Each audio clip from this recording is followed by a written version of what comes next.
Olá, olha só, nossa pausa para o café. Hoje vamos falar de algo bem interessante que é referencial desse nosso trabalho que estamos fazendo, que é o seguinte, você sabe o que é irmandade ou confraria? Já ouviu falar sobre isso aí? Se já ouviu, você sabe o que é?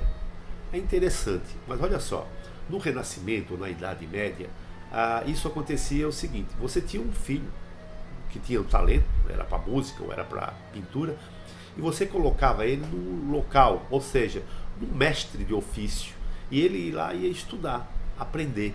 E aí crescia lá dentro, porque era interessante, porque nem sempre o filho deste mestre era talentoso. Então ele tinha esses filhos mais ligados a ele pela arte.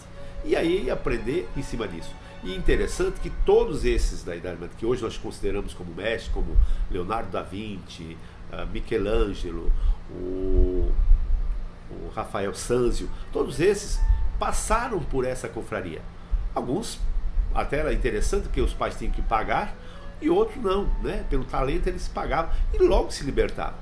Então olha só, nós estamos falando de um movimento que sempre estava atrás ou precisando de um mestre.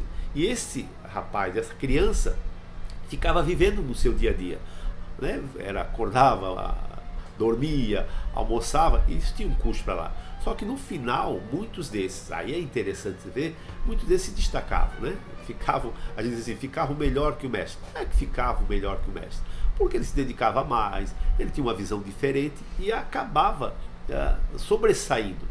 E tem histórias que se contam que o Leonardo foi ajudar o mestre dele e de repente o mestre viu que ele tenha feito melhor do que ele.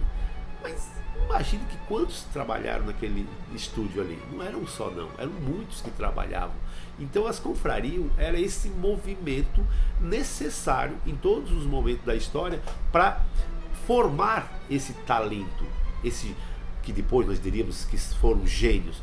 Mas antes disso eram crianças, eram jovens que gostavam daquela arte que estavam fazendo. E é bem deixar interessante que uma confraria ou uma irmandade sempre tinha um mestre. Esse mestre possivelmente devia ter alguém que também o ajudava. E essas crianças iam aprendendo com isso. E tem interessante que é um livro chamado O Artífice. E ele fala muito bem desta confraria. E aí eu vou deixar mais interessante assim. Ele vai fazendo um estudo, vendo o quão foi importante essas confrarias para o renascimento, para o surgimento desses talentos, tá? Porque, com raras exceções, se eu não me engano, o Rafael, o pai dele era artista, mas Michelangelo, os pais não queriam nem ouvir falar dele, negócio de arte, tá? Diz que ele gostava de rabiscar e desenhar o tempo inteiro, e ele disse, não, meu filho, vai aprender algo que lhe dê retorno, né? Era mais ou menos essa ideia, né?